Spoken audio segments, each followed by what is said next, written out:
সিয়ামের তিনটে স্তর। এক, সর্বনিম্ন, যেটা মিস করলে সিয়ামই বাদ হয়ে যাবে।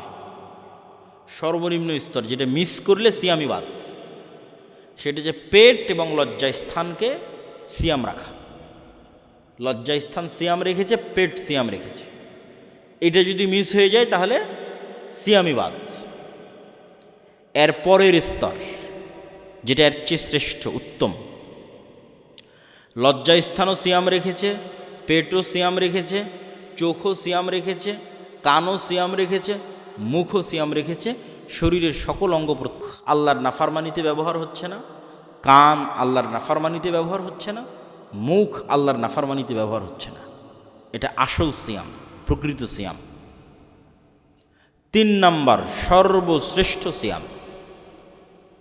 সর্বশ্রেষ্ঠ সিয়াম হচ্ছে পুরো শরীরের সকল কিছু বিরত আছে।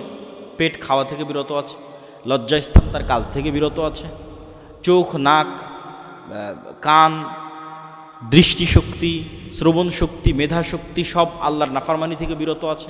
এগুলো সব সিয়াম আছে। এর উপরে শুধু এগুলো বিরত নাই, ওই যে জাকারিয়া আলাইহিস সালামকে আল্লাহ শিখালো না যে মুখ বন্ধ কিন্তু সকাল সন্ধ্যায় কি চলবে? জিকির চলবে। তাহলে মুখ অপ্রয়োজনীয় গীবত, অপবাদ, নিন্দা, গল্প গুজব থেকে বন্ধ, সিয়াম আছে, কিন্তু কোরআন তেলাওয়াতে ব্যস্ত আছে। বলেন আল্লাহু আকবার। চোখ অশ্লীল দৃশ্য দেখা থেকে বিরত আছে, সিয়াম আছে, কিন্তু এই চোখকে কাজে লাগিয়ে কোরআন তেলাওয়াতে ব্যস্ত আছে। আল্লাহু আকবার। এইভাবে যখন পুরো শরীরের সকল অঙ্গ প্রত্যঙ্গ শুধু গুনাহ থেকে বিরত থাকলো না, শুধু খাবার থেকে বিরত থাকলো না, সবগুলোকে আল্লাহর ইবাদতে কাজে লাগানো হলো, এটা হলো সর্বশ্রেষ্ঠ সিয়াম পালনকারী, সর্বোত্তম সিয়াম পালনকারী। ওই সিয়াম পালনকারী হওয়ার চেষ্টা করতে হবে। সম্মানিত উপস্থিতি, অন্য সকল ইবাদতের নেকি নির্ধারিত, কে কত পয়েন্ট পাবে তার ইবাদতের কোয়ালিটির উপর নির্ভর করে, এটা আল্লাহর পক্ষ থেকে নির্ধারিত, ফেরেশতারা সেভাবেই লিখবে। কুল্লু বানি আদম ইউযাআফু হাসানাতুহু, প্রত্যেক আদম সন্তানের নেকি বাড়তে থাকবে বিআশরি আমসালিহা, 10 গুণ করে, ইলা 700 গুণ পর্যন্ত। এইটা একটা নির্ধারিত ফরম্যাট। সালাতের নেকি 10 গুণ থেকে 700 গুণ পর্যন্ত বাড়বে। কিভাবে বাড়বে, কেমনে বাড়বে, আল্লাহ সুবহানাহু ওয়া তাআলার পক্ষ থেকে ফেরেশতাদেরকে জানানো আছে, নির্ধারিত আছে। সালাতের কোয়ালিটির উপর নির্ভর করবে, সালাতের মানের উপর নির্ভর করবে। কিন্তু সিয়ামের কোনো নির্ধারিত পয়েন্ট নাই। আস-সাওমু লি ওয়া আনা আজজি বিহি, সিয়াম শুধুই আমার জন্য, এর নেকি কি হবে এটা শুধু আমিই জানি, আমিই দিব। আল্লাহু আকবার। এই জন্য সিয়াম পালনকারীর দ্বিতীয় খুশির সময় হচ্ছে যখন সে তার রব্বুল আলামিনের সাথে সাক্ষাৎ করবে। কেন? তার সিয়ামের নির্ধারিত কোনো পয়েন্ট নাই, নির্ধারিত কোনো নিকি নাই, কিন্তু রব্বুল আলামিন নিজে দিবেন। সৌমুলি ওয়ানা জিবিহি, কী দিবেন? এই খুশিতে, এই আনন্দে সিয়াম পালনকারীর দ্বিতীয় সর্বোচ্চ আনন্দের জায়গা হবে রব্বুল আলামিনের সাথে সাক্ষাতের সময়। এই জন্য সিয়াম পালনে আমাদেরকে অভ্যস্ত হতে হবে। আর শাবান মাস রমাজানের প্রস্তুতি, শাবান মাসের নফল সিয়ামকে নিশ্চিত থাকেন যে যত গুরুত্ব দিবে, রমাজানের সিয়াম ওর কাছে তার চেয়ে বেশি গুরুত্বপূর্ণ তার কাছে। আর যে দেখবেন শাবানের নফল সিয়ামই নাই, ওর কাছে আসলে রমাজানেরও কোনো গুরুত্ব নাই। এই জন্য আয়েশা রাদিয়াল্লাহু তাআলা আনহা বলছে, আব্দুল্লাহ বিন আব্বাস বলছে যে আল্লাহর নবী কোনো মাসে পূর্ণ সিয়াম রাখেনি, শুধু 1 মাস রমাজান। আর কোনো মাসে পূর্ণ সিয়াম রাখেনি, মনে রাখেন, শুধু রমাজানে পূর্ণ সিয়াম রেখেছে। মানে শাবানেও পূর্ণ সিয়াম রাখা যাবে না, জায়েজ নয়। এটা আয়েশা রাদিয়াল্লাহু তাআলা স্পষ্ট হাদিস, আব্দুল্লাহ বিন আব্বাসের স্পষ্ট হাদিস যে কোনো মাসেই পূর্ণ সিয়াম রাখেননি, শুধু একটা মাস পূর্ণ সিয়াম রেখেছেন, রমাজান। আর রমাজানের পরে সবচেয়ে বেশি সিয়াম রেখেছেন যে মাসে, সেটা শাবান মাস। তাহলে শাবান মাসে সবচেয়ে বেশি সিয়াম হবে, কিন্তু পূর্ণ নয়। লা তুকদ্দিমু রমাদান বিয়াউমিন ওয়া ইয়াউমাইনি, শাবান মাসে সিয়াম রাখতে রাখতে রাখতে রাখতে রমজানের সাথে মিলিয়ে দেওয়া যাবে না। বাধ্যতামূলক রমাজানের 1-2 দিন আগে গ্যাপ দিতে হবে শাবানের সিয়ামের। সিয়াম আল্লাহ সুবহানাহু তাআলার নিকটে প্রিয় কেন? সিয়াম গুনাহের কাফফারা। আপনি দেখেন, যত গুনাহ আমরা দুনিয়াতে, আল্লাহ যত গুনাহের কাফফারা নেওয়ার ব্যবস্থা করে দিয়েছে দুনিয়াতে, প্রত্যেক গুনাহের কাফারা 1 নম্বরে শুরু হয় টাকা দিয়ে, আর 2 নম্বরে শেষ হয় সিয়াম দিয়ে। আপনি মিলিয়ে নিন আমার কথাকে, কোরআন পড়েন, হাদিস পড়েন, যেখানে যাবেন শুরু হবে টাকা দিয়ে, শেষ হবে সিয়াম দিয়ে। যেমন রমাজান মাসে কেউ দিনের বেলা স্ত্রীর কাছে গেছে, সাংসারিক জীবনে গুনাহ, আল্লাহ বলছেন এই গুনাহের কাফারা কি? টাকা দিয়ে গোলাম আজাদ করো। বলছে আল্লাহ আমার তো এত টাকা নেই। 60 জন মিসকিনকে খাওয়াও, আল্লাহ আমার তো এত টাকা নেই। তাহলে একটানা 60 দিন সিয়াম রাখো, তাহলে গুনাহের কাফারা শেষে এসে কোথায় ঠেকলো? সিয়ামে। কেউ কসম করেছে, দিয়ে কসম ভঙ্গ করে দিয়েছে, মিথ্যা কসম করেছে, শাস্তি শুরু হবে টাকা দিয়ে, শেষ হয়েছে সিয়াম দিয়ে, যে 3 দিন সিয়াম পালন করো। হজ এবং ওমরার মধ্যে কোনো একটা ইবাদতের ত্রুটি হয়ে গেছে, ছুটে গেছে, ভুলে গেছে, শুরু হবে দুম্বা খাসি কুরবানি করার মাধ্যমে, শেষ হবে সিয়াম রাখার মাধ্যমে। 10 দিন সিয়াম রাখো, 3 দিন হজ অবস্থায়, 7 দিন বাড়িতে এসে। ভুলবশত কাউকে হত্যা করে ফেলেছে, দিয়াত, জরিমানা প্রথম শুরু হবে টাকা দিয়ে, দিয়াত, টাকা জরিমানা দাও। ভুলবশত মানুষকে হত্যা করেছে, টাকা নাই, গরিব মানুষ কি করবে? এবার গুনাহের কাফারা হবে সিয়াম দিয়ে। তাহলে দুনিয়াতেই গুনাহের কাফারার ব্যবস্থা আল্লাহ করে দেওয়ার একটা মাধ্যম করেছেন, তার নাম কি? সিয়াম। তাহলে সিয়াম দিয়ে গুনাহ মিটে যায়, বলেন আল্লাহু আকবার। সিয়াম গুনাহ মিটে যাওয়ার একটা মাধ্যম, এটা আল্লাহই তৈরি করেছে। রাসূলুল্লাহ সাল্লাল্লাহু আলাইহি ওয়াসাল্লাম বলেন, মান সামা ইয়াওমান ফি সাবিলিল্লাহ বা'আদাল্লাহু লাহু ওয়াজহাহু আনিন নারি 70 খরিফান। এক রিওয়ায়াতে আছে 100 আম, আর এক রিওয়ায়াতে আছে বাইনাস সামাই ওয়াল আরজ। বলছে কেউ যদি একদিন আল্লাহর সন্তুষ্টির জন্য সিয়াম পালন করে, তাহলে তার এই চেহারাকে আল্লাহ জাহান্নামের আগুন থেকে দূরে সরিয়ে দিবেন। এক রিওয়ায়াতে 70 বছরের পথ, এক রিওয়ায়াতে 100 বছরের পথ, এক রিওয়ায়াতে আসমান আর জমিনের মধ্যে যে দূরত্ব আছে, এই দূরত্ব সমপরিমাণ। তাহলে সিয়াম কি পরিমাণ গুরুত্বপূর্ণ ইবাদত। সিয়ামেরও সবচেয়ে বড় উপকারিতা হচ্ছে মানুষের নফসকে কন্ট্রোলে রাখতে সিয়াম সহযোগিতা করে।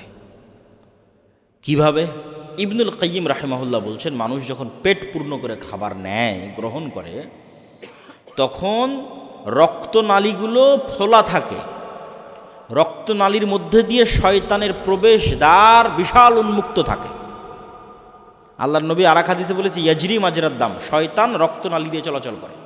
আর পেট পূর্ণ থাকলে রক্তনালী বেশি ওপেন থাকে, তাহলে শয়তান বেশি ঢুকতে পারবে।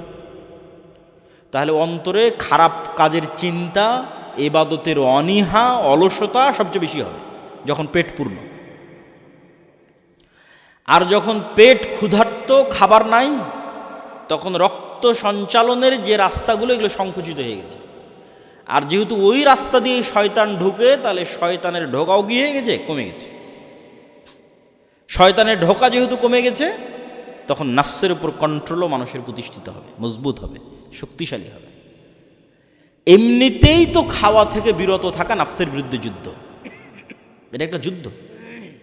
আর অন্য ধর্মের সওম এবং মুসলমানদের সওমের মধ্যে পার্থক্য হচ্ছে,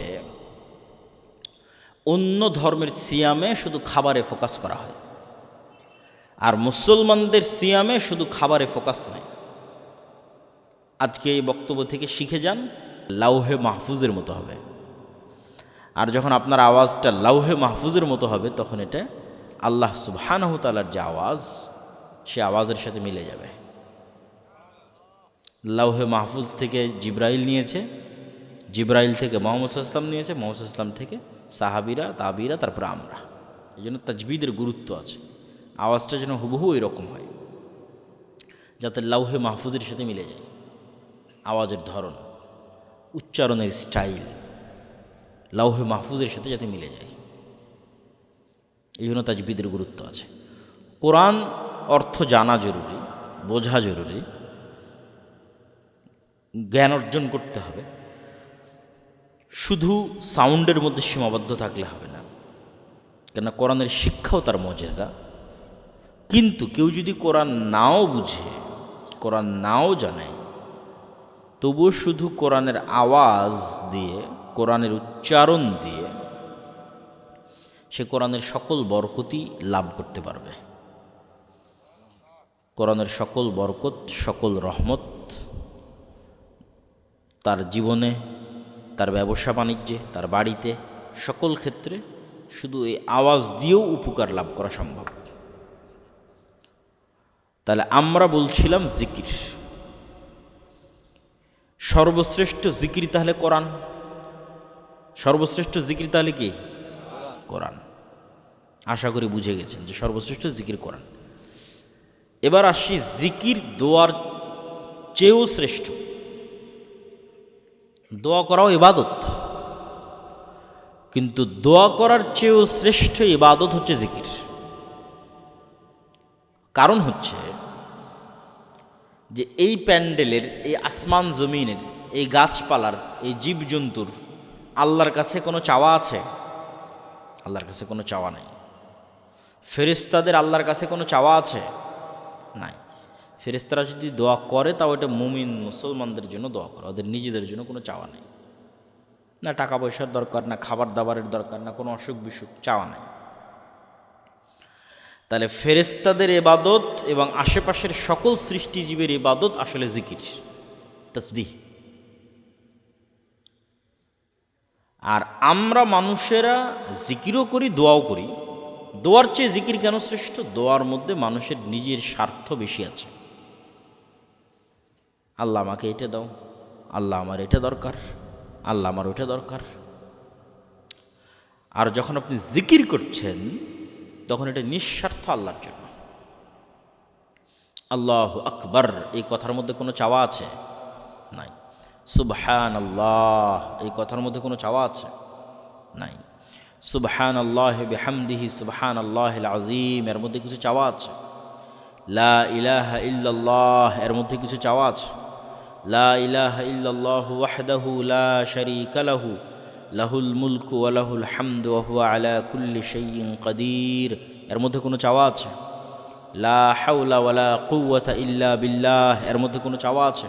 নাই। এগুলো নিঃস্বার্থ আল্লাহর বড়ত্ব, আল্লাহর মহত্ব, আল্লাহর পবিত্রতা, আল্লাহর গুণাবলী। আর এটাই ফেরেশতাদের ইবাদত, এটাই আশেপাশের সব জীবজন্তু, গাছপালা, কীট পতঙ্গ, জমিন, প্যান্ডেল, কাপড় চোপড়, বাড়ি ঘর, সবার ইবাদত। সূর্য নক্ষত্র সবার ইবাদত। তাসবিহ, আল্লাহর পবিত্রতা, আল্লাহর বড়ত্ব, আল্লাহর মহত্ব। এবং কেউ যদি আল্লাহ সুবহানাহু ওয়া তাআলার বড়ত্ব, মহত্ব, তাসবিহ, জিকির পাঠে অভ্যস্ত হয়, তাহলে দোয়াকারী দোয়া করে যা পাবে জিকিরকারী তার চেয়ে বেশি পাবে। বিস্তারিত এগুলো যা বলছি প্রত্যেকটা কথার পিছনে দলিল আছে। সবগুলো দলিল আল্লাহর পথে যাত্রা যে বইটা আছে এই বইটাতে তুলে ধরা আছে। আমাদের সবসময় সাথে ড্রাইভার থাকে, গাড়ি থাকে, তখন বইগুলো আনা যায়। যেহেতু আমাদের গাড়ি অ্যাক্সিডেন্ট হওয়াতে ভাড়া গাড়িতে এসেছে, এই জন্য আজকে বই পুস্তক নাই। তবে এই বইটা অবশ্যই সংগ্রহ করতে হবে।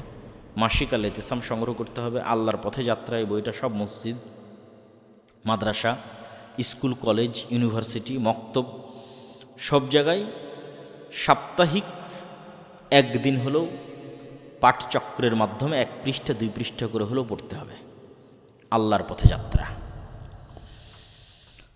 আজকের যা আলোচনা করছি সব ওখানে আছে, আরও বিস্তারিত, আরও ইন ডিটেলস, আরও দলিল সহ। আমি শুধু সারমর্ম বলতেছি, তাও পুরো বইয়ের একটা অধ্যায়ের আলোচনার সারমর্ম বলতেছি, সব অধ্যায়ের নয়।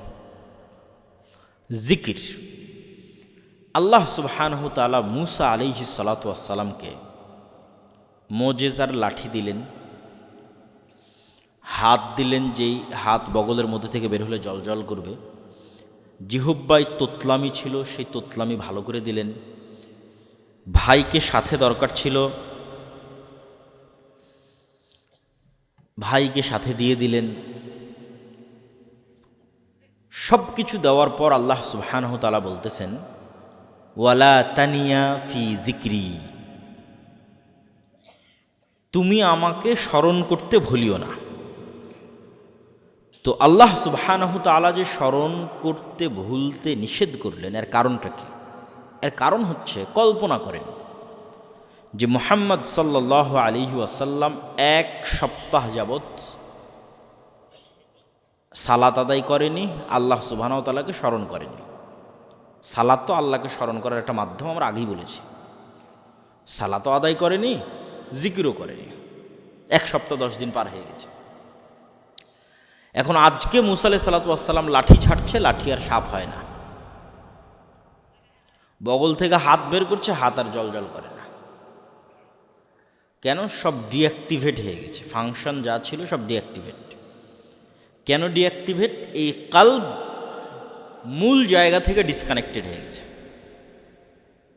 যেটার সাথে কানেক্টেড থাকার মাধ্যমে এগুলো অ্যাক্টিভেট থাকবে, ওই কানেকশানই নাই, নেটওয়ার্কই বিচ্ছিন্ন। তাহলে কিভাবে আর বাকিগুলো কাজ করবে? বাকিগুলো তো কাজ করবে না। বাকি ফাংশনগুলো তখনই অ্যাক্টিভেট থাকবে যখন মুসা আলাইহিস সালামের নিজের কালব আল্লাহ সুবহানাহু ওয়া তাআলার সাথে সালাত এবং জিকিরের মাধ্যমে কানেক্টেড থাকবে। আল্লাহু আকবার। এটা আল্লাহ কোরআনে বলেছে, ওয়ালা তানিয়া ফি জিকরি, যে সব ঠিক থাকবে যদি তুমি আমার সাথে সম্পৃক্ত থাকো। আমার সাথে সম্পর্ক নাই তো আর কোনো কিছুর কোনো বেল নাই, কোনো দাম নাই। মুসা আলাইহিস সালাতু ওয়াস সালাম মের মতো নবীর ক্ষেত্রে জিকির, আল্লাহ সুবহানাহু ওয়া তাআলার সাথে কানেক্টেড থাকার এত গুরুত্ব। জিকির এবং সালাত এই দুই আলোচনার প্রথম অংশ জিকির। জিকিরের ক্ষেত্রে সর্বশ্রেষ্ঠ সময় হচ্ছে সকাল সন্ধ্যার জিকির। সন্ধ্যার জিকির মানে কি? মাগরিবের আগে না মাগরিবের পরে? কে বলতো? সূর্য ডোবার পূর্বে। এবং সকালের জিকির মানে সূর্য ওঠার পূর্বে।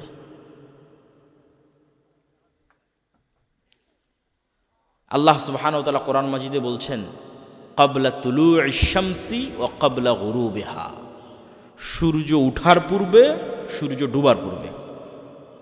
স্পেশাল টাইম জিকিরের। এবং ভিন্ন ভিন্ন শব্দে আল্লাহ কোরআনে বলেছে, বিল আশি ওয়াল ইবকার, বিল গুদুবি ওয়াল আসাল, বুকরাতাও ওয়া আসিলা। এগুলো সব কোরআনের শব্দ। আর প্রত্যেকটাতে বলা হচ্ছে তোমরা সকালে সন্ধ্যায় জিকির করো, সকালে সন্ধ্যায় জিকির করো, সকালে সন্ধ্যায় তাসবিহ পাঠ করো, সকালে সন্ধ্যায় তাসবিহ পাঠ করো।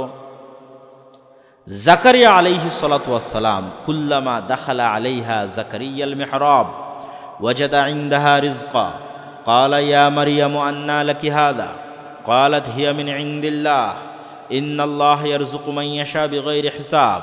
যখনই জাকারিয়া আলাইহিস সালাতু ওয়াস সালাম মারিয়ামের নিকটে যান, দেখেন যে অসময়ের ফলমূল, অসময়ের রিজিক। বলেন, মারিয়াম এগুলো সব কোথায় থেকে এসেছে? বললেন, আল্লাহর পক্ষ থেকে এসেছে। আল্লাহ যাকে ইচ্ছা তাকে বেহিসাব রিজিক দান করতে পারেন। হুনালিকা দাআ জাকারিয়া রাব্বাহ, ওখানেই জাকারিয়া আলাইহিস সালাতু ওয়াস সালাম সালাতে দাঁড়িয়ে গেলেন আল্লাহকে এটা বলতে যে, আল্লাহ আমার যদি এরকম একটা সন্তান হতো। আমি তো বৃদ্ধ, স্ত্রী তো বন্ধে, কিন্তু মনের স্বাদ। আল্লাহ সুবহানাহু ওয়া তাআলা সাথে সাথে তাকে সুসংবাদ দিলেন যে তোমার সন্তান হবে, তার নাম ইয়াহিয়া। তখন আল্লাহ সুবহানাহু ওয়া তাআলাকে জাকারিয়া আলাইহিস সালাতু ওয়াস সালাম বলতেছেন যে তার বিশ্বাস হয় না, কিভাবে সন্তান হবে। আলামত বলেন, আয়াতুহা আল্লাহ তুকাল্লিমান নাসা, তোমার যে সন্তান হবে এটার আলামত হচ্ছে, চিহ্ন হচ্ছে মুখ বন্ধ, কোনো মানুষের সাথে কোনো কথা নাই। এটা একটা সিয়াম, এটা একটা রোজা। আমরা 3 নম্বর আলোচনা করব, সিয়াম বা রোজা, বিরত থাকা। মারিয়াম আলাইহিস সালাতু ওয়াস সালাম যখন ঈসা আলাইহিস সালাতু ওয়াস সালামকে কোলে করে লোকালয়ে আসলেন, মানুষজন ওনাকে জিজ্ঞেস করছে ছেলে কীভাবে হলো। উনি বলছেন, ইন্নী নাযারতু লির রহমানি সাওমা ফালান উকাল্লিমাল ইয়াওমা ইনসিয়া, আমি আল্লাহর নামে আজকে সিয়াম রেখেছি, এই জন্য আজকে কথা বলবো না। শাব্দিক অনুবাদ করতেছি। তাহলে সিয়াম মানে বিরত থাকা, মানে আল্লাহর নামে আজকে মুখ বন্ধ করেছি, ফলত আজকে আমি আর কোনো কথা বলবো না। তারপরে উনি ওনার বাচ্চার দিকে ইশারা করলেন, ওটা ভিন্ন ঘটনা। ঠিক জাকারিয়া আলাইহিস সালাতু ওয়াস সালামকে আল্লাহ বলছেন মুখ বন্ধ, সিয়াম চলবে মুখের। আর কি চলবে? যেমন দুনিয়ার কোনো মানুষের সাথে কোনো প্রকারের কথা হবে না, সব কথা বন্ধ। ঠিক তার বিপরীতে তোমার মুখ দিয়ে সকালে সন্ধ্যায় শুধু আল্লাহর জিকির উচ্চারিত হবে, আল্লাহু আকবার। এটাই আলামত। আল্লাহ কোরআনের মধ্যে বলছে যে তোমার সন্তান হবে, আর আলামতই হচ্ছে দুনিয়ার সব অপ্রয়োজনীয় কথা বাদ, আর শুধু মুখ ব্যবহৃত হবে সকালে সন্ধ্যায় আল্লাহর জিকিরে। স্পেশাল টাইম সকাল সন্ধ্যায়, সকাল সন্ধ্যার জিকির। সকাল সন্ধ্যার জিকির দিয়ে পৃথিবীর এমন কোনো অসম্ভব নাই যা সম্ভব করা সম্ভব নয়। এমন কোনো অসম্ভব নয় যা সম্ভব করা সম্ভব নয় জিকির দিয়ে, বিশেষ করে সকাল সন্ধ্যার জিকির দিয়ে। সালাত, সালাতের কিছু আলোচনা তো জিকিরের সাথে আমরা সম্পৃক্ত এবং কানেক্টেড করে ফেলেছি। শুধু এতটুকু বলি যে সালাত সাত আসমানে থাকা রব্বুল আলামিনের সাথে জমিনে থাকা আল্লাহর সৃষ্টি মানুষের মধ্যে লাইভ কানেক্টেড হওয়ার একমাত্র প্রযুক্তি।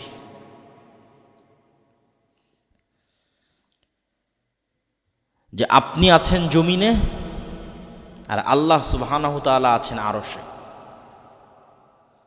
কত লক্ষ কত কোটি কিলোমিটার কেউ জানে না। এ এক মহাশূন্য, এক আসমানের নিচে, যেটাই বিজ্ঞানীরা বের করতে পারেনি। এভাবে সাত আসমান। তাহলে সাত আসমানে থাকা রব্বুল আলামিনের সাথে জমিনে থাকা এক ক্ষুদ্র সৃষ্টিজীব লাইভ কানেক্টেড হবে। তার একমাত্র প্রযুক্তির নাম কি? একটু জোরে বলেন তো কি? সালাত। একমাত্র প্রযুক্তি। ওই নির্ধারিত টাইমে, নির্ধারিত সময়ে, নির্ধারিত ফরম্যাটে, নির্ধারিত অবস্থায় যদি কেউ দাঁড়িয়ে যায় আর ওর চক্ষু যদি সিজদার দৃষ্টিতে থাকে, অন্তরে যদি দুনিয়ার কোনো কথা না থাকে, আল্লাহর সাথে কানেক্টেড থাকে, তাহলে আল্লাহ সুবহানাহু তাআলাও নূরের পর্দা সরিয়ে বান্দার সাথে লাইভ মুখোমুখি হয়ে যান। এখন বান্দা যা বলবে আল্লাহ সুবহানাহু তাআলা তা শুনবেন। এই জন্য মুহাম্মদ সাল্লাল্লাহু আলাইহি ওয়াসাল্লাম যে কোনো সমস্যায় আগে সালাত। কেন? আগে যোগাযোগ তৈরি করতে হবে কার সাথে? আগে তো আল্লাহকে বলতে হবে। তাহলে আমরা যেমন এখন যে কোনো বিপদে পড়লে ফোন উঠিয়ে ফেলি, একে ফোন দেবো, ওকে ফোন দেবো, ওকে ফোন দেবো। কেন? ফোনের মাধ্যমে তো আপনি লাইভ কানেক্টেড হয়ে যাচ্ছেন। হোয়াটসঅ্যাপ কল দিয়ে লাইভ চলে যাচ্ছেন, ফেসবুকে দিয়ে লাইভ চলে যাচ্ছেন, সরাসরি মানুষের সাথে কানেক্টেড হয়ে যাচ্ছেন। এর চেয়ে তো লক্ষ কোটি গুণ, হাজারো গুণ শ্রেষ্ঠ প্রযুক্তি হচ্ছে সালাত, যেটা জমিনে বসে রব্বুল আলামিন আরশের উপরে থাকা রব্বুল আলামিনের সাথে কানেকশন তৈরি হবে। পৃথিবীর কেউ দিতে পারবে না আপনাকে। পৃথিবীর কারো কাছে এই বুদ্ধিও নাই, কারো কাছে এই রাস্তাও নাই, কারো কাছে এই ফরম্যাট জানাও নাই। এটা একমাত্র আল্লাহর ওহির মাধ্যমে, নবীদের মাধ্যমে, এগুলো গায়েবে থাকা ফরম্যাট, এগুলো লাউহে মাহফুজে থাকা ফরম্যাট, যেটা নবীদের মাধ্যমে, জিবরাইলের মাধ্যমে পৃথিবীতে এসেছে। ওই জন্য রাসূল সাল্লাল্লাহু আলাইহি সাল্লাম সূর্যগ্রহণে সালাত, চন্দ্রগ্রহণে সালাত, বৃষ্টি প্রার্থনায় সালাত, জানাজায় সালাত, এছাড়া যে কোনো বিপদ আপদে তিনি সাথে সাথে সালাতে দাঁড়িয়ে যেতেন। যে কোনো, আপনিও এইটার ফল পাবেন। পৃথিবীর যে কোনো সমস্যা আজ থেকে আপনি চিন্তা করে নিতে পারেন যে আপনি পৃথিবীর যে কোনো প্রবলেম, যে কোনো সমস্যার মুখোমুখি হয়ে সবার আগে অভ্যাস করে নেবেন, সবার আগে সাথে সাথে গায়েবে নির্ধারিত ফরম্যাট, লাউহে মাহফুজে নির্ধারিত ফরম্যাট, অজু। এই জন্য অজুর কোনো কারণ না বুঝলেও ওটাই করতে হবে, কারণ ওটা ওভাবে গায়েবে নির্ধারিত আছে, লাউহে মাহফুজের সাথে মিলতে হবে আপনার অজুকে। অজু করে আপনি সালাতে দাঁড়িয়ে যাবেন। সালাতে দাঁড়িয়ে কি আল্লাহ সুবহানাহু ওয়া তাআলাকে যা বলার বলবেন। তারপরে আপনি অপেক্ষা করবেন ফলাফলের, যে আপনি যে সমস্যায় পড়েছেন, যে বিপদে পড়েছেন, সেটিতে আল্লাহ সুবহানাহু ওয়া তাআলা আপনাকে কতটুকু সহযোগিতা করতেছে।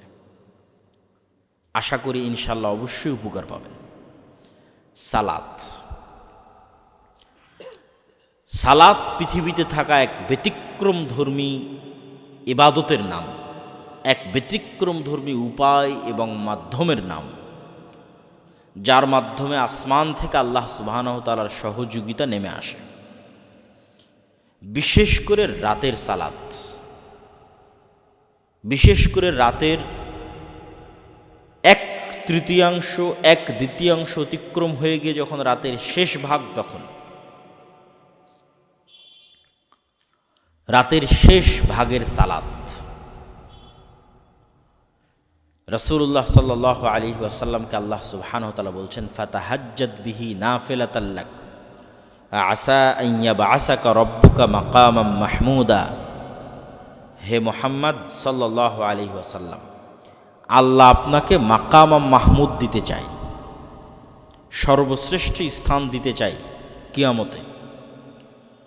এই সর্বশ্রেষ্ঠ স্থান পাওয়ার সিক্রেট হচ্ছে আপনাকে রাতের সালাত আদায় করতে হবে। বদরের যুদ্ধের আগের রাতে মুহাম্মদ সাল্লাল্লাহু আলাইহি ওয়াসাল্লাম রাতের সালাতে দাঁড়িয়ে আছেন, লম্বা রাতের সালাত। আবু বকর রাদিয়াল্লাহু তাআলা আনহু ক্লান্ত হয়ে মুহাম্মদ সাল্লাল্লাহু আলাইহি সাল্লামকে বলছেন, কাফাকা মুনাশাদাতাকা রব্বাক। আরে আপনি তো নবী, এত রাতের সালাত লম্বা আদায় করা লাগে? কিন্তু আবু বকরের চেয়েও মুহাম্মদ সাল্লাল্লাহু আলাইহি ওয়াসাল্লাম ভালোভাবে জানেন যে আগামীকাল বদরের যুদ্ধে আল্লাহর সাহায্য ছাড়া উনি জিততে পারবে না। এটা উনি আবু বকরের চেয়ে ভালো জানেন। 2 নাম্বার, উনি আবু বকরের চেয়ে এটাও ভালো জানে যে আল্লাহর সাহায্য এমনি এমনি পৃথিবীতে আসবে না। আমি যদি সর্বশ্রেষ্ঠ নবী হই, সর্বশ্রেষ্ঠ নবী হওয়ার পরও আল্লাহর সাহায্য পৃথিবীতে টেনে আনার জন্য আমাকে রাতে সালাত আদায় করতে হবে। আর এই নবীরই উম্মত 5 ওয়াক্ত সালাত আদায় না করে, রাতের সালাত বহু দূরে থাক, 5 ওয়াক্ত সালাত আদায় না করেই নাকি ইসলামকে বিজয় করে ফেলবে। এবার বুঝেন তাহলে যে নবী, দিনের নবী যিনি, যে দিনের আমরা অনুসারী, যার আমরা উম্মত, তিনি সর্বশ্রেষ্ঠ মানুষ হওয়ার পরে আল্লাহর সাহায্য নেবেন, এই জন্য রাতের সালাতে দাঁড়িয়ে আছেন সারা রাত। সহি রেওয়ায়াত যে বদরের রাতে সবাই ঘুমিয়েছে, শুধু একজন ঘুমায়নি, মুহাম্মদ সাল্লাল্লাহু আলাইহি ওয়াসাল্লাম। ফজর পর্যন্ত উনি সালাতে দাঁড়িয়েই আছেন, দাঁড়িয়েই আছেন, দাঁড়িয়েই আছেন।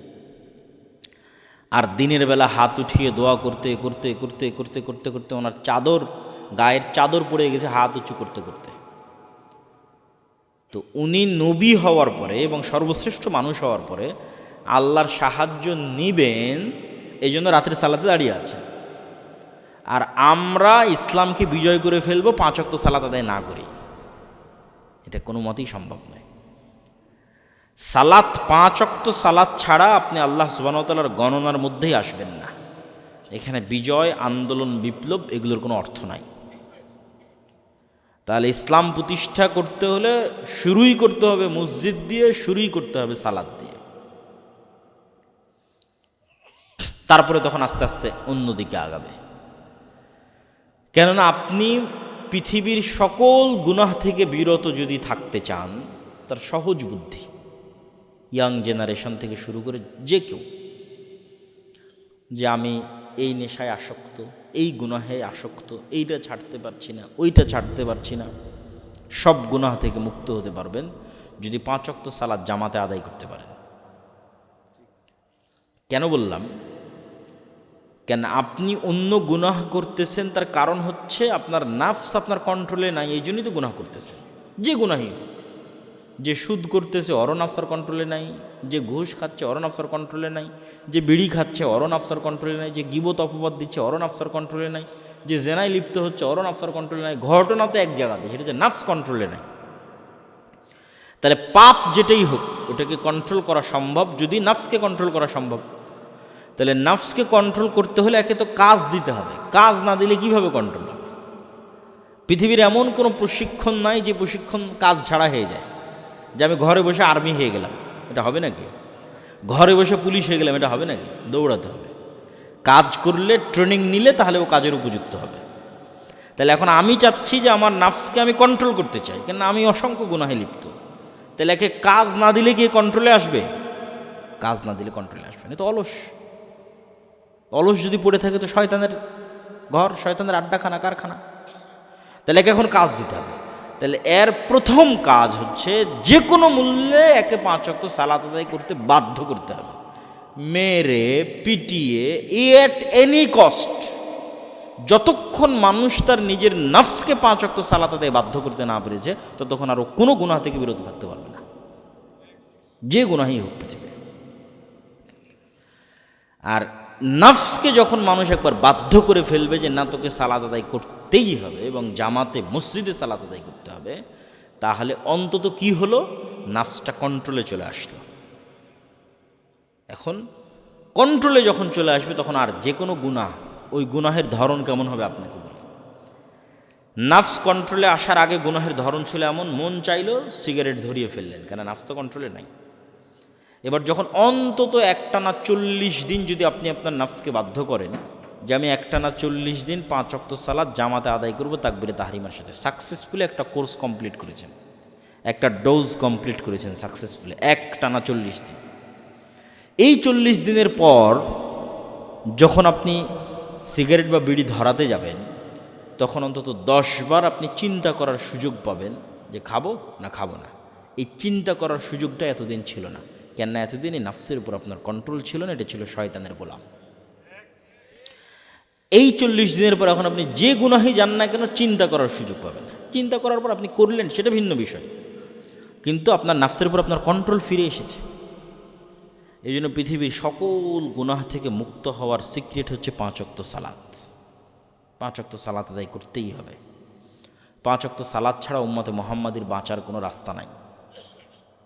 আর বড় মহৎ কিছু করতে চাইলে, বিশাল বিজয় অর্জন করতে চাইলে, যেমন মুহাম্মদ সাল্লাল্লাহু আলাইহি ওয়াসাল্লামকে আল্লাহ শর্ত দিয়েছে মাকাম মাহমুদ, লাগবে রাতের সালাত, এরকম উম্মতে মুহাম্মাদি বিশাল কোনো বিজয় অর্জন করতে চায়, রাতের সালাত লাগবে।